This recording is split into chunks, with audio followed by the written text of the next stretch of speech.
Zehra,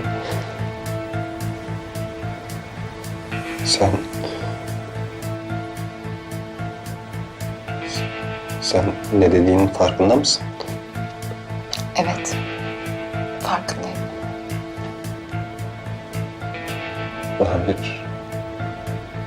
Hayır, olmaz. Ben buna izin vermem.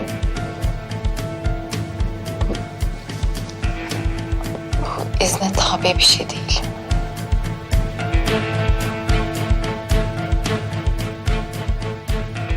Öyle senin iznine hiç değil. Yani bitecek mi?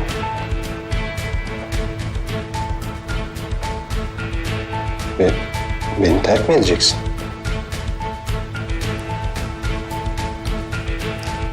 Sen beni terk ettiğin için gidiyor olma ihtimalimi düşündün mü hiç? Ben mi seni terk ettim? Zehra, sen ne diyorsun, ben anlamadım. Her zaman giden terk ediyor gibi görünse de aslında böyle olmuyor.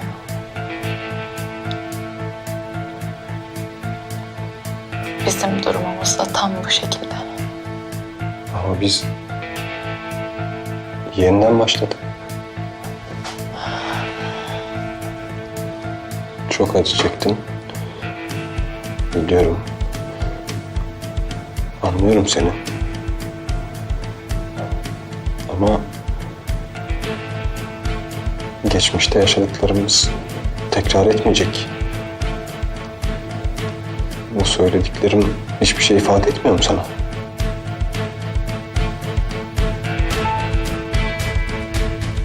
Zehra.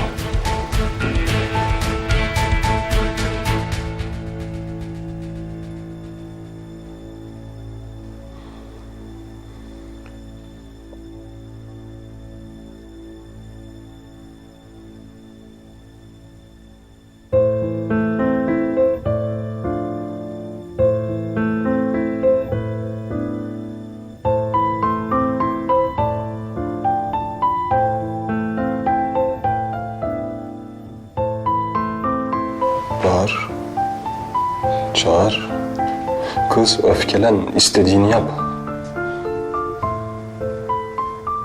Ama bu olmaz. Olmaz. Ben bu şekilde yaşayamam. Bugüne kadar birçok şey sineye çektim. Ama artık gördüklerimden sonra duymamış gibi davranamam.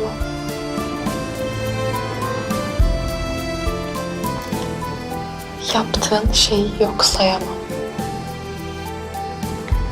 Zehra.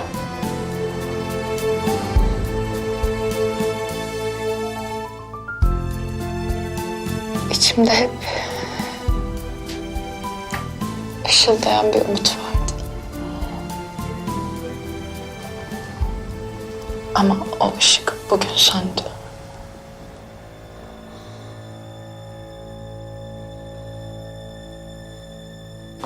Günaydın. Günaydın. Günaydın.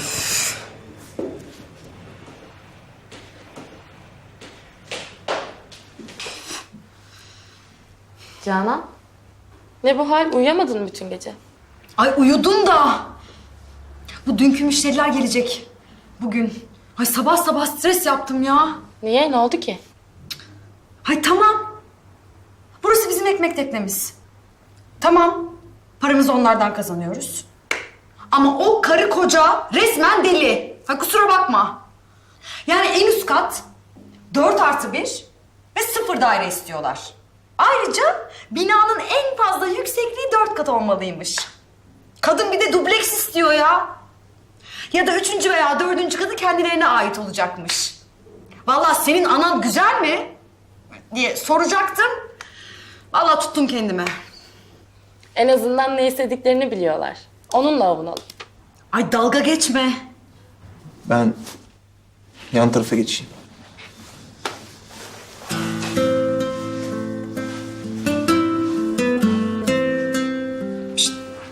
Ne oldu buna gene böyle?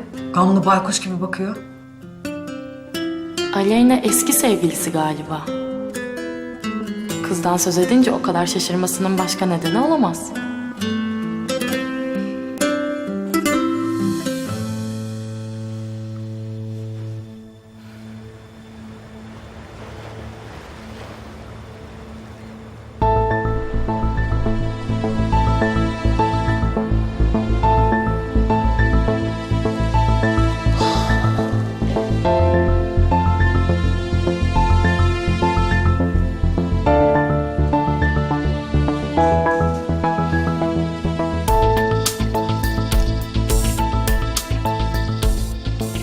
Ömer. Toplantıya başlar mıyız? Her şey hazır. Seni bekliyoruz. Ben siz yap. Neyin var? Pek iyi görünmüyorsun.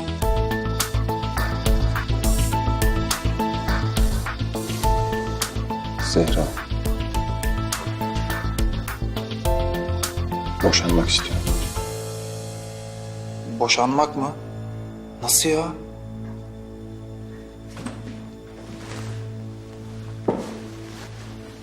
Peki sen?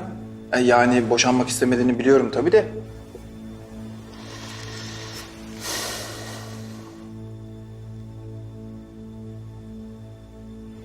Ben ondan asla ayrılmam. Ama Zehra affetmemekte kararlı gibi. Kadınlar affetme konusunda böyledir. Zordurlar yani. Benim yorumum, Zehra seni çok sevdiği için çok kırılmış. Bu kırgınlıkla aldığı bir karar. Değişmez bir karar değil yani. Belki öyle. Belki de yaptığım onca şeyden sonra Bence yanılıyorsun. Eğer senden boşanmak istemeseydi sevgisinden şüphe edebilirdim. Ama bu durumda değil. Şu an ne yapıyorsa hala seni sevdiği için yapıyor. Böyle aniden boşanmak istemesi de bu yüzden. öyle mi diyorsun? Kesinlikle. Beni sevdiğini düşünüyorsun. Yoksa bu kadar canını acıtan bir kararı bu kadar çabuk almazdı. Emin ol, aldığı bu kararda en az senin kadar onun da canı yanıyor. Ömer Bey, Nihat Bey, toplantı için sizi bekliyorduk. Ben geliyorum. Tamam. Sağ ol.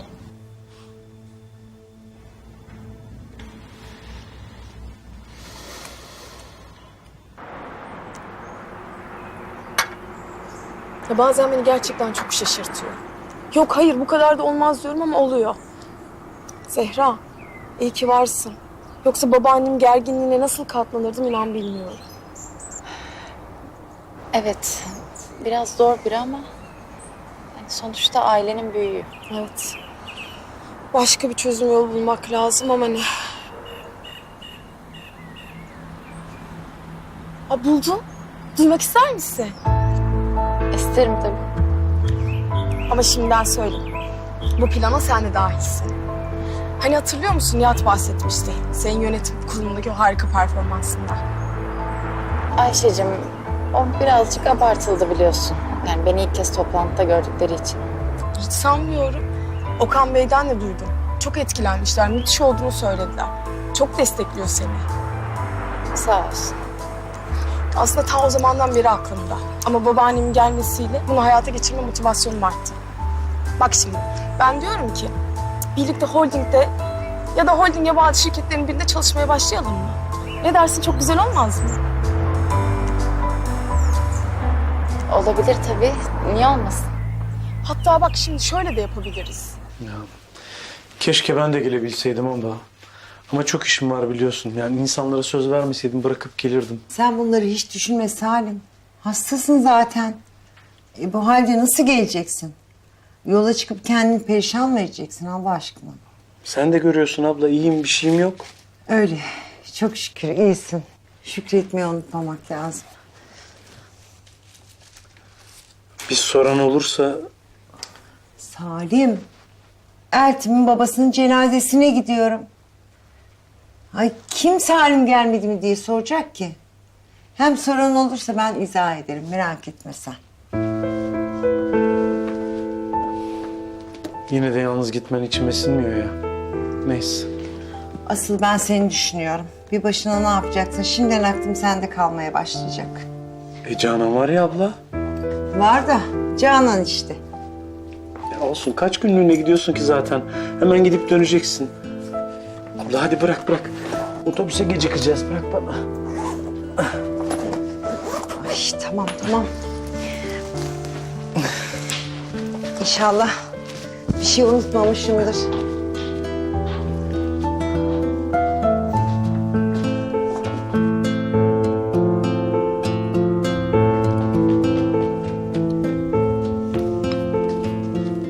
Bitirdin mi babaanne?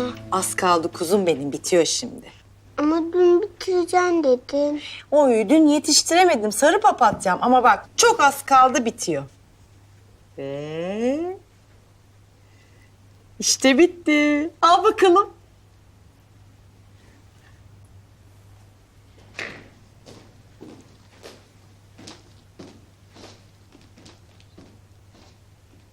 Anne bak güzel olmuş mu?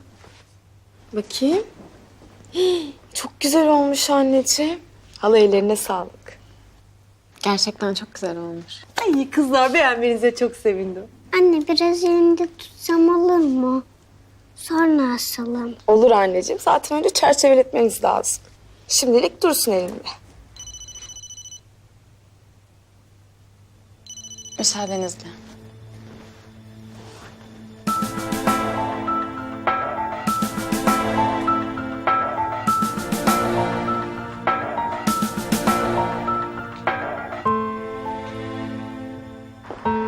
Alo? Halacığım, kötü bir şey yok değil mi? Babam iyi mi? Yok kızım, baban çok şükür çok iyi. Zehra, kızım benim memlekete gitmem gerekiyor. Tülay'ın babası vefat etti. Hangi Tülay? Eltim'in kızım. Anladım. Allah rahmet eylesin. Yavrum. Arada bir babana göz kulak ol diye aradım. Gerçi Canan yanında ama yine de içim rahat etmedi. Tamam. Tamam halacığım. Ben ilgilenirim, merak etme. Şimdi birazdan hazırlanıp çıkarım. Babamın yanına giderim. İyi yolculuklar sana.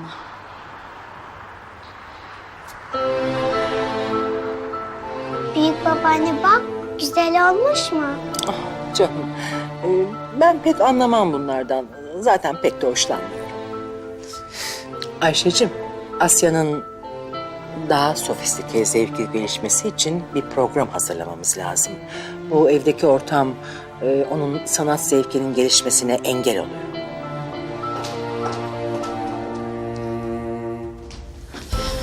Pardon. Benim acil bir işim var da çıkmam gerekiyor.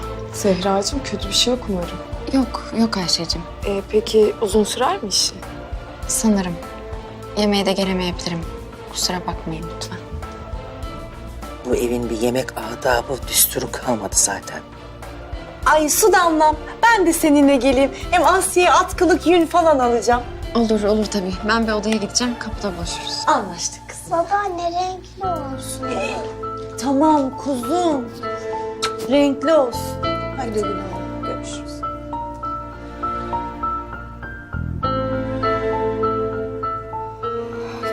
Asya'cığım hadi gel biz panonu asalım. Yatağın başına asalım ama. Tamam, nereye istersen.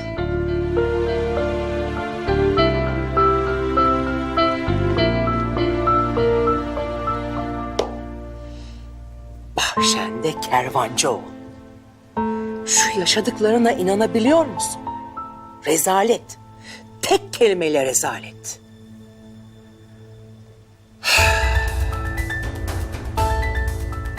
Ömer, bunu benden nasıl sakladın ha? Bunun izahı olamaz. Bu yaptığın çok insafsızca. Hem bana hem karıma.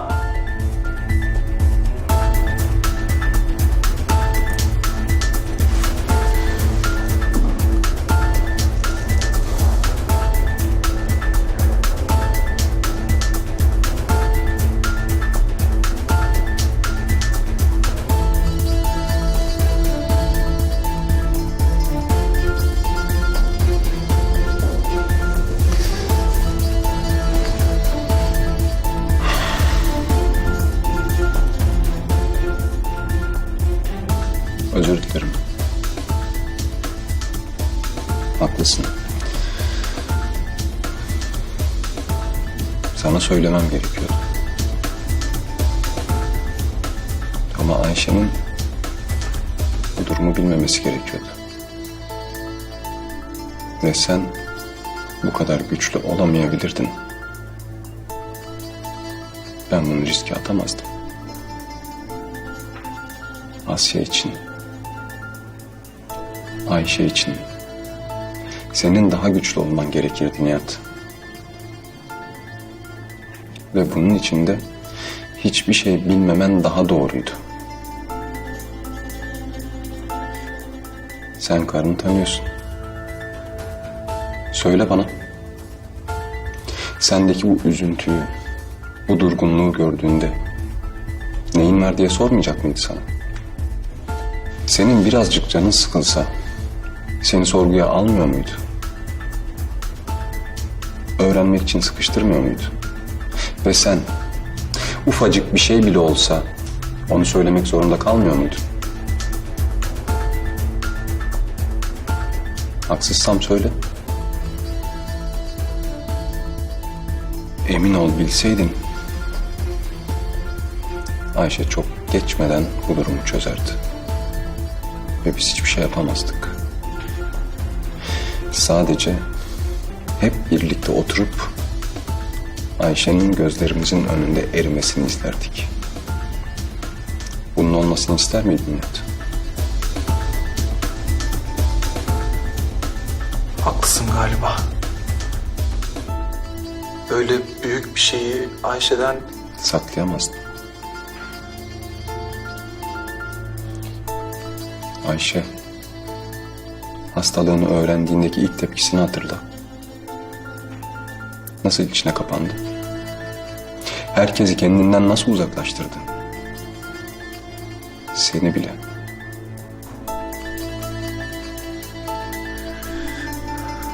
Evet. Çok zor zamanlardı.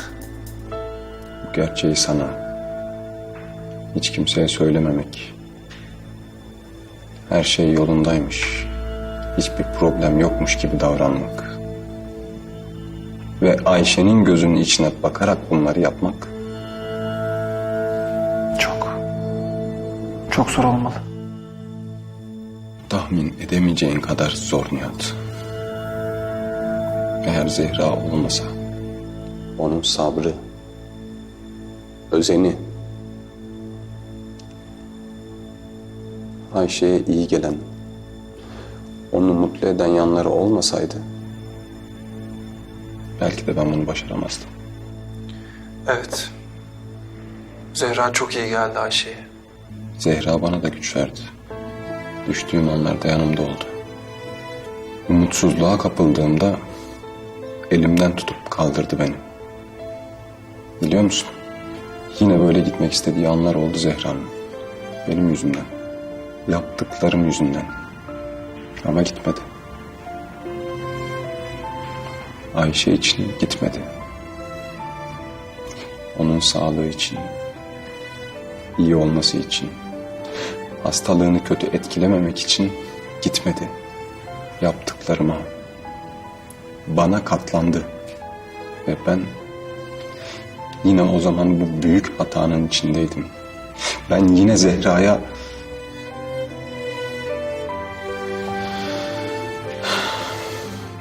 Zehra, boşanma kararını niye bu kadar çabuk aldı sanıyorsun? Ayşe tamamen iyileştiği için. Eğer Ayşe'nin hayati tehlikesi olsaydı Zehra yine kendini feda ederdi. Ve bu evliliğe devam ederdi.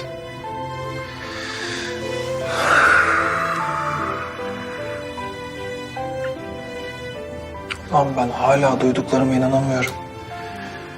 Ya bütün bu olanlar, sen, Zehra...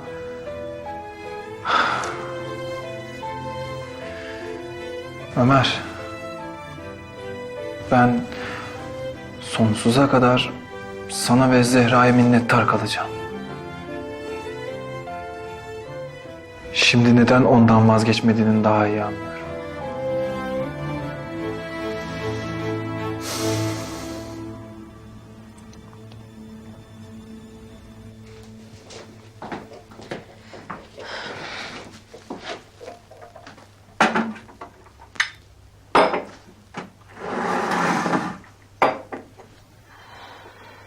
Arayıp söylemesen burada olduğunu bilmeyeceğim. Canının çektiği bir şey yapayım diye aradım baba. Yoksa sürpriz yapacaktım size. Yok yok, iyi ki aradın. Hem öğle yemeğini evde yedim, hem birlikte çay içiyoruz. Afiyet olsun. Hazır kimse yokken de biraz sohbet ederiz.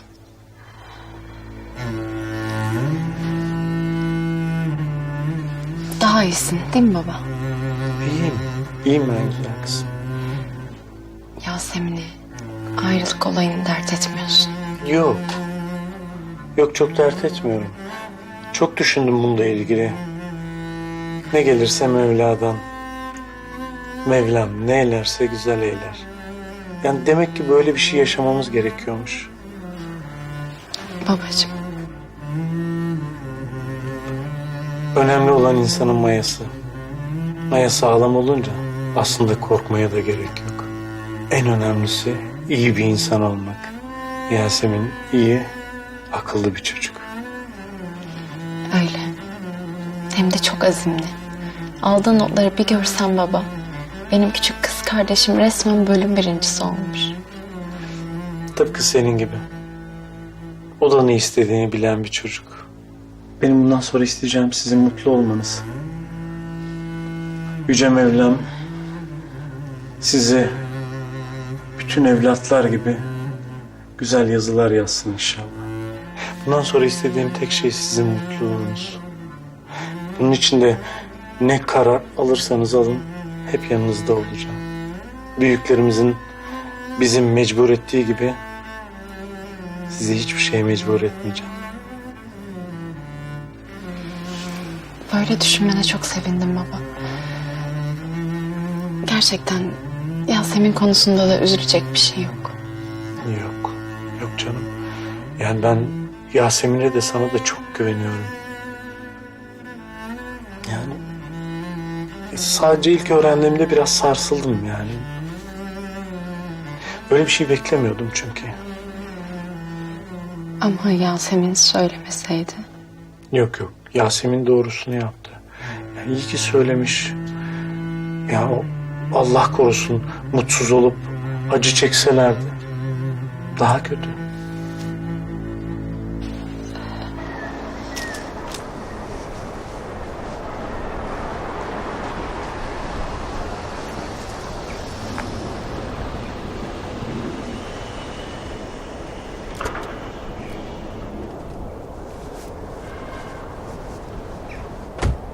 Dostum, bu mahalle sana hiç yaramamış.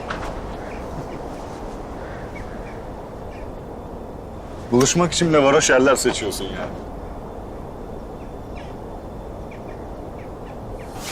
Hop hop hop hop! Kerem ne yapıyorsun? Çok kısa konuşacağım Teo. Gözüm üstünde. Eğer Sabah'ı üzecek en ufacık bir şey yaparsan, Tamam bir çekil. Sabah'ı üzecek ufacık bir hareket yaparsan seni mahvederim. Ne yaparsın?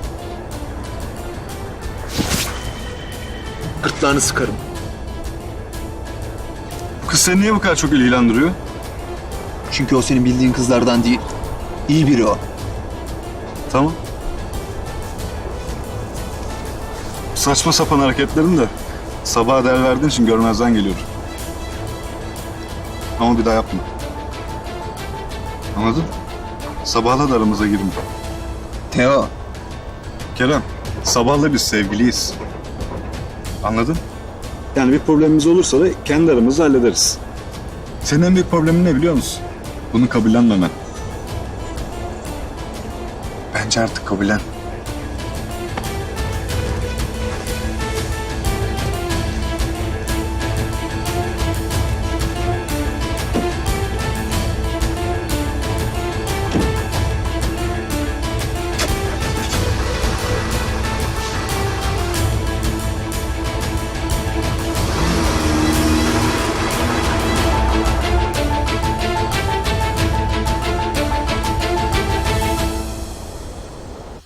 Güzel kızım benim.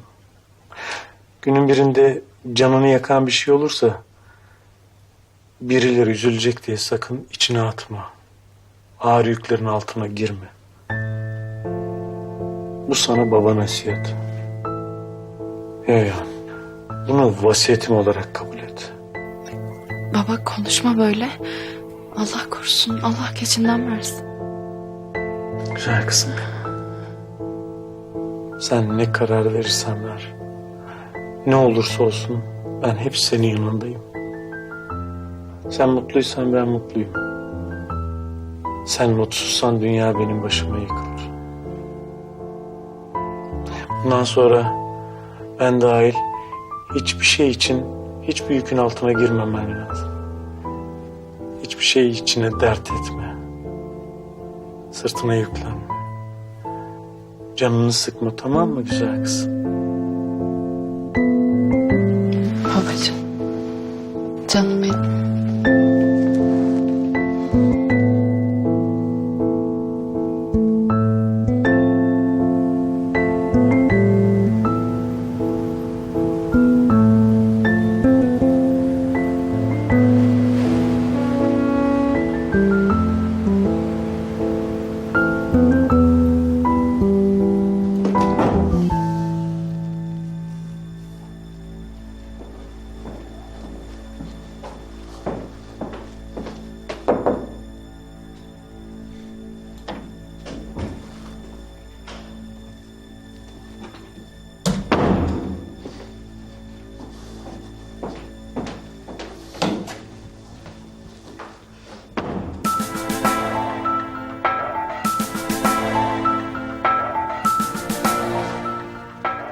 Birini mi arıyorsun? Zehra'ya bakmıştım. Zehra çıktı ama nereye gittiğini söylemedi. Eşin dışarı çıkıyor ve bize nereye gittiğini söylemiyor. Zehra bir yetişkin. İstediği yere gidebilir.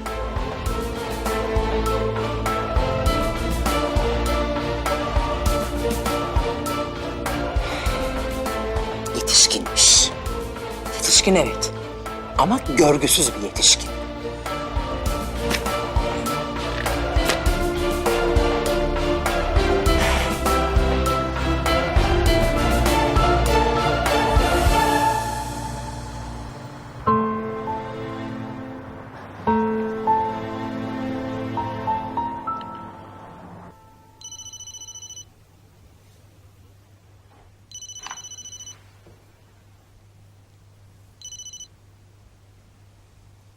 Kim arıyor kızım? Ömer arıyor baba. Ya açmayacak mısın? Şu ütü bitsin. Ondan sonra açarım.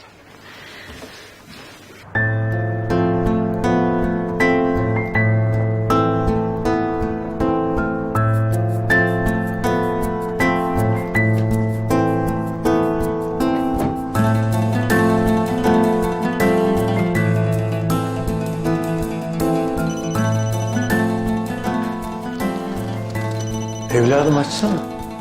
Önemli bir şey vardır belki.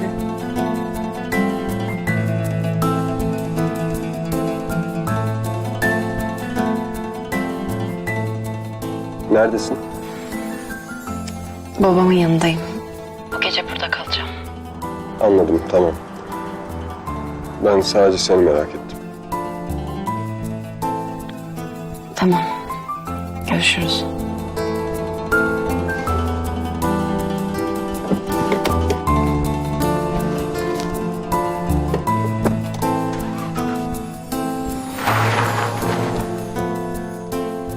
Nasılmış Ömer oğlum?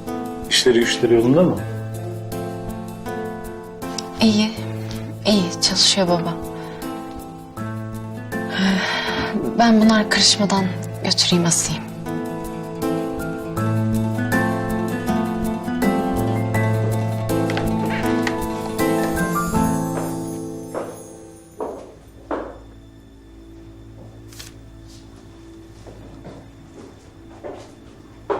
Burada mısın? Ah, affedersin ya. Dalmışım. Bir şey mi söyledin? Çok çalışıyorsun diyorum. Bıkma sonra. Yok, bıkmam. Çalışırken fark ettim. Özlemişim bu işleri ya. Nostalji diyorsun yani. Yani rakamlarla çok büyük bir geçmişim yok. Ama iyi geldi. Sevindim. Bu demek oluyor ki bu tempo uzun zaman hız kesmeyecek. Devam edersem tabii. Ne demek bu? 3 aylık deneme süreci var ya. Ha, onu diyorsun. Bence sen o çıtayı çoktan aştın. Öyle mi? Bunlar da senin. Bu ay içinde şirketlerden gelen genel aylık raporlar. Performans yönetimi için hazırlık yapmamız gerekiyor. Bunları biz mi yapacağız? Hayır. Biz verileri toplayıp raporlayacağız. Anladım. Eğer dramatik düşüşler varsa onlara fokus yapmamız gerekiyor. Tamamdır. Hangi şirket sorunlu görünüyorsa o şirketten de ayrıca ayrıntılı bir rapor isteyeceğiz. Yalnız şirketlerin geçen yılki hedefleriyle bu yıl önlerine konan hedef rakamlarına da ihtiyacım var. Bütçe raporlarıyla bu yılın 2 çeyreğindeki değerlendirilmiş veriler de elimde olursa... Onlara şimdilik ihtiyaç olduğunu sanmıyorum. Hedef belirleme, hedef yayılımı, hedef takibi... Bunlar ara dönem ve sene sonu değerlendirmeleri için önemli. Yoksa geri bildirim süreci sağlıklı işlemez.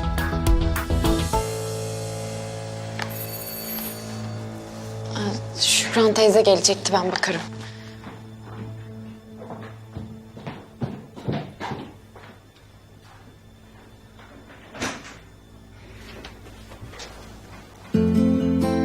Sen niye geldin? Hasta ziyaretine.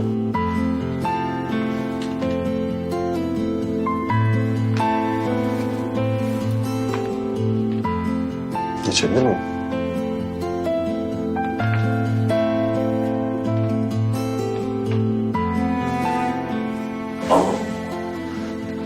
Hoş geldin Ömer oğlum. Hoş bulduk. Nasıl? Daha iyi misiniz? İyiyim, iyiyim. Ama biliyorsun bizimkileri. Söz konusu sağlık olunca dikkat etmek lazım. Öyle, haklısın. Bu beden bize emanet sonuçta.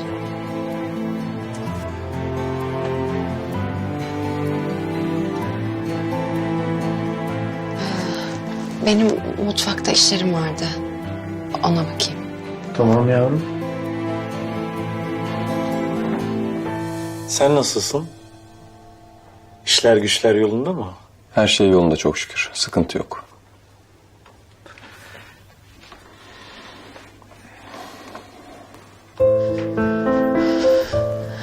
Allah'ım sen aklıma mukayyet ol.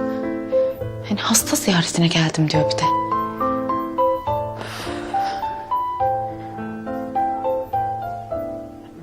Ne yapmaya geldim ben buraya şimdi? Ha, çay koyacaktım.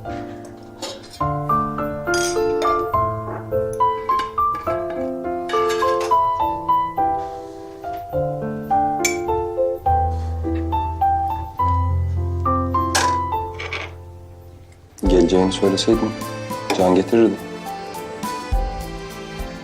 Nereye geleceğim? buraya.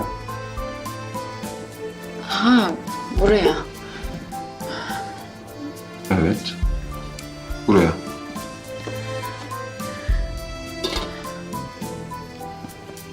Ben aniden karar verdim. Halam aradı, gidiyorum deyince babam yalnız kalmasın diye geldim. Tek sebebi bu yani. Neyin? Buraya gelmenin. Aha, evet.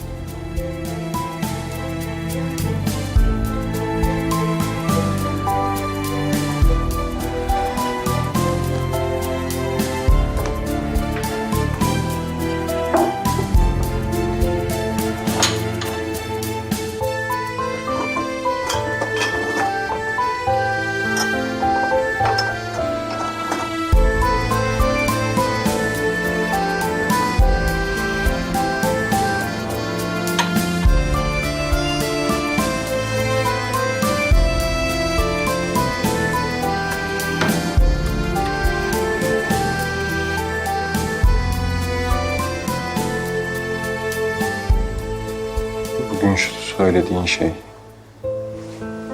geleceğimizle ilgili. Bunu daha sonra konuşsak. Ben bunu çok düşündüm. Ve böyle bir şey olmasını istemiyorum. Sonra dedim. Şu an bunu konuşmak için uygun bir zaman değil. Hem babama anlatmadım. Anlatmadım. Anlatamadım henüz. Anladım. Tamam. Ben babanın yanına gideyim. Ayıp olmasın.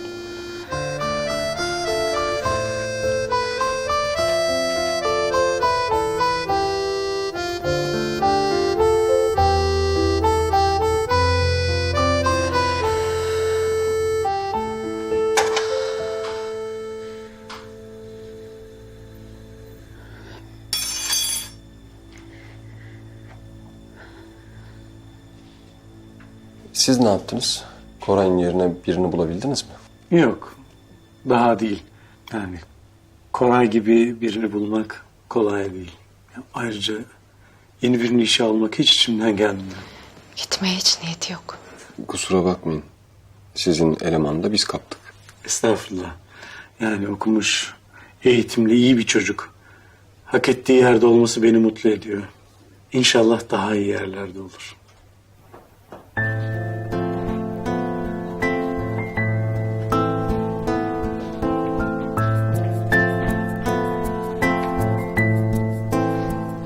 Sağ ol güzel kız.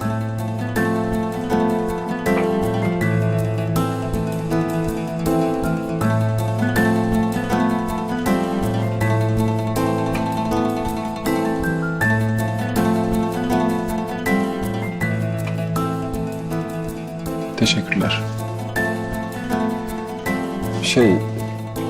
Bana şeker getirir misin? Sen şekerli içmezsin ki. Evet. Ama öyle birden canım istedi. Tabii zahmet olmazsa.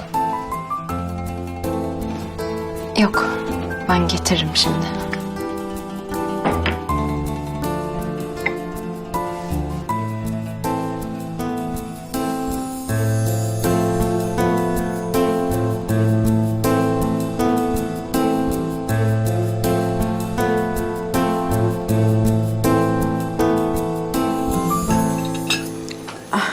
Ellerine sağlık Zehracığım. Hepsi çok güzel olmuş. Afiyet olsun. Gerçekten güveç çok güzel olmuş. Ben biraz daha alabilir miyim? Tabii. Ama biraz fazla yedin sanki. Sen bu kadar yemezdin. Evet öyle. Ama çok lezzetli olmuş. Ye evladım ye. Gençsin sen, afiyet olsun. Gerçekten çok lezzetli olmuş. Et de sebzeler de lokum gibi. Kızımızın eli çok lezzetli. 2 yumurta bile kırsa fark ederim. Bunu Zehra yapmış derim. Evet, biliyorum. Afiyet olsun. Ben hiç sevmiyorum yemek yapmayı vallahi. Ama denediğinde de bir olmuyor zaten. Enişte, sen çok şanslısın. Zehra hep böyle döktürür işte bir şeyler. Evet, öyleyim, çok şanslıyım. Gerçi sizin evde yemeklerinizi yapan hizmetlileriniz vardır tabii ama... Hediye abla aileden biri Canan. Herkes öyle görüyor. Hizmetli gibi değil. Evet, Hediye abla aile büyümüş sayılır. Ne iyi. Aferin, aferin. Ay neyse ne. Allah'tan ben böyle lezzetli yemek yapamıyorum zaten. Yoksa annem mutfaktan çıkartmazdı beni, Allah korusun.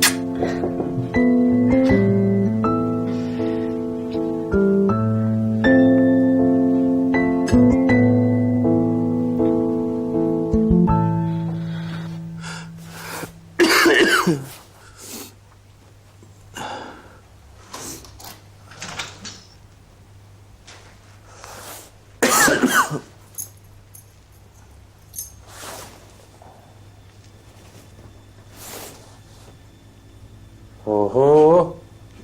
Böyle mi karşılanıyorum ya? Daha yemek bile hazır değil. Vallahi çok bitkinim Koray. Kolumu kaldıramıyorum. Ha. Hasta mı oldun sen? Evet, gerçi birkaç gündür kırgındın. İlaç aldın mı? Doktorlar ne der bilirsin. Grip bu. İlaçla 7 gün, ilaçsız 1 hafta. Biraz toparlanayım. Ya zaman istiyor, iyi gelir bana. Vallahi doktorlar ne der bilmiyorum kardeşim ama... ...işe yeni başlayan bir ev arkadaşın olarak ben bulaşma ihtimalini hayır diyorum. Bana da bulaşırsa daha haftasını işten kovulurum. Koyun can derdinde kasap. Neyse hadi kalk üstüne rahat bir şey giy de... ...ben sana çay çorba bir şey ayarlayayım. Hadi.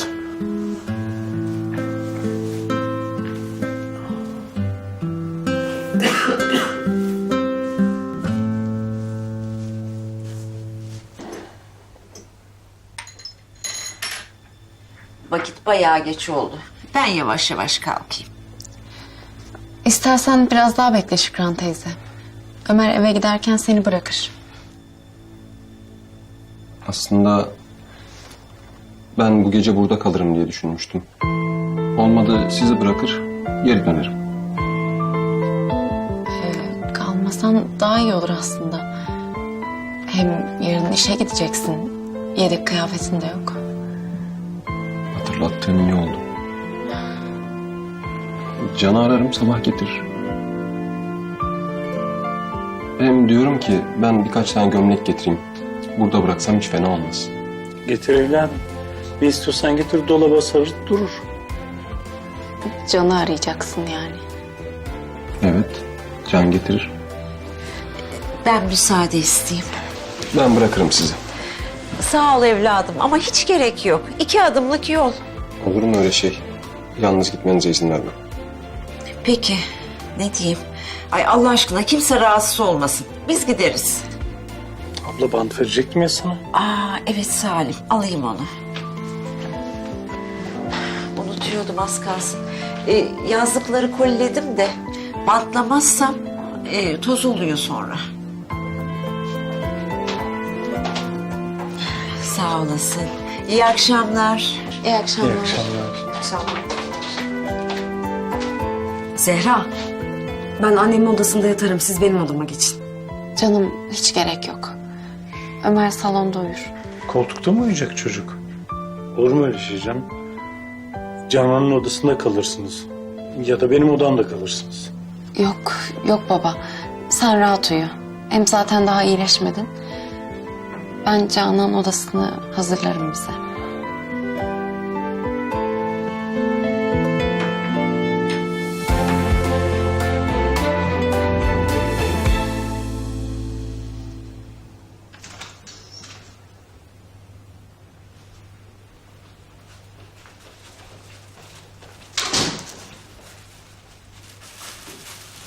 Kerem, iyi misin? Sabah sen... Takviye kuvvet lazımdı. Ben çağırdım. Kendini düşündüğünden Dur bakayım. İyi bari. Ateşin yok.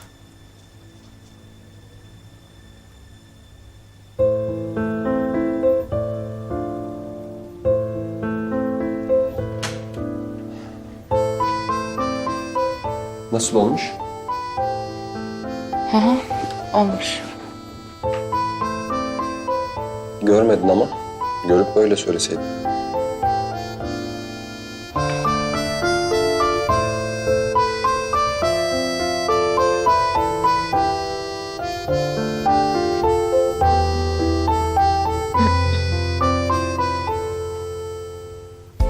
Komik.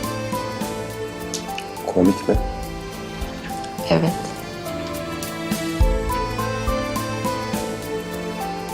Haklısın. Komik görünüyor. Ama sayemde gece gece iyi eğlendim. Kabul et.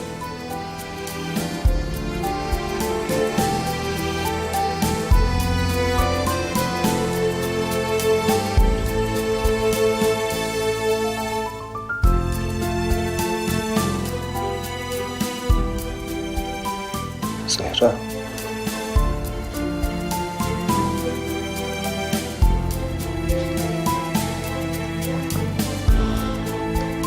Affet beni.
Senden asla ama asla vazgeçmeyeceğim. Ne yaparsan yap, pes etmeyeceğim.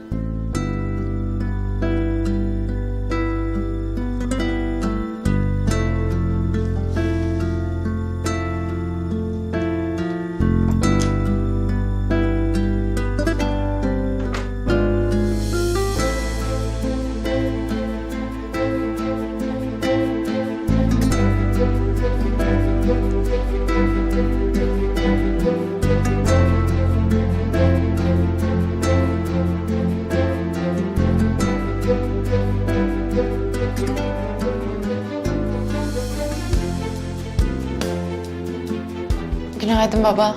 Günaydın güzel kızım. Ömer Bey evladım uyanmadı mı? Uyandığımda yoktu. İşe gitti galiba. Ben bakarım.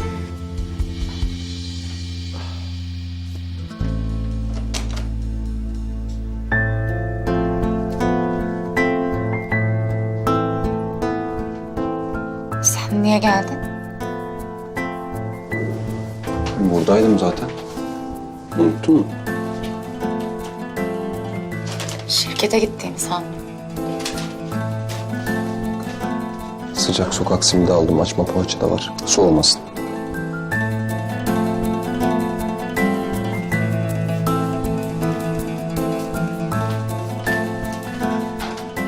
Nereye babacığım? Atölyeyi kızım. Ama saat daha çok erken. Bir müşteriye söz verdim. Kahvaltı yakalamayacağım. Yani sözünü tutmamak olmaz.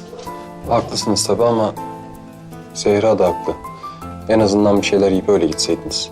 Merak etmeyin siz. Ben atölyede hallederim, atıştırırım. Babacığım ama mutlaka bir şeyler ye. Bak işe güce dalıp ihmal etme olur mu? Hatta ben sana hemen hazırlayayım bir şeyler. Yok yok güzel kızım. Ben hallederim. Merak etmeyin siz.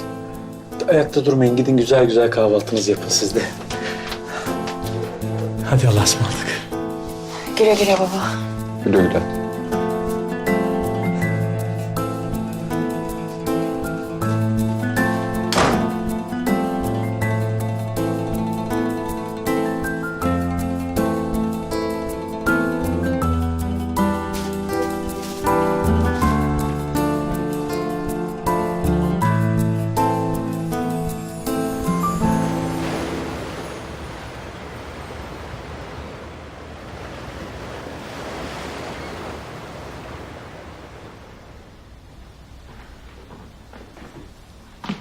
Günaydın.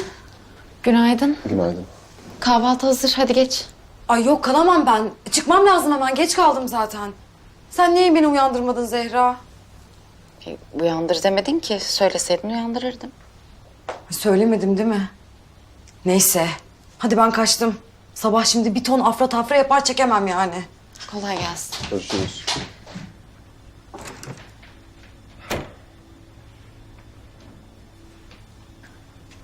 Oturur musun lütfen?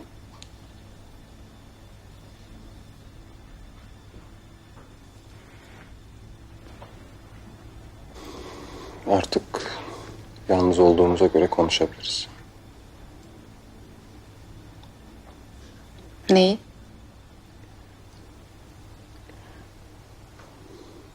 Boşanma meselesini.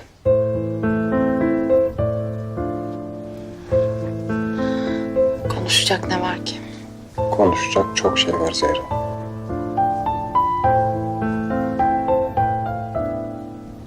Peki. Dinliyorum.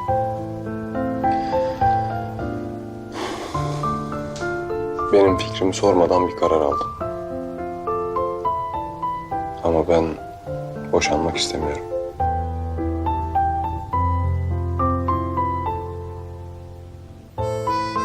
Zehra. Çok büyük hatalar yaptığımın farkındayım. Öfkeni anlıyorum. Ama benim yaptığım hatalar bile bu aşkı bitirmeye yetmez. Bunu sen de biliyorsun.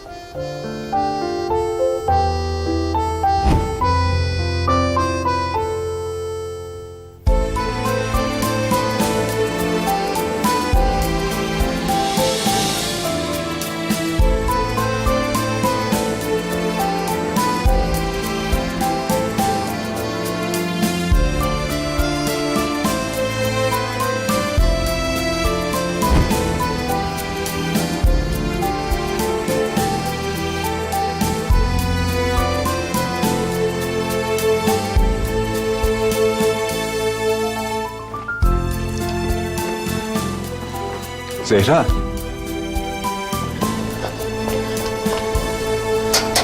Zehra. Zehra, nereye gidiyorsun? Ben yalnız kalmak istiyorum. Yapma böyle, ne olur. Lütfen peşimden gelme.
Alo.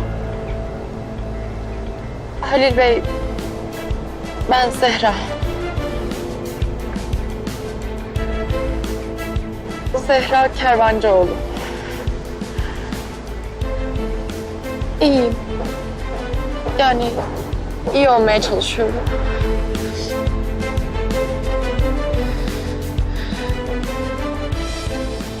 Ben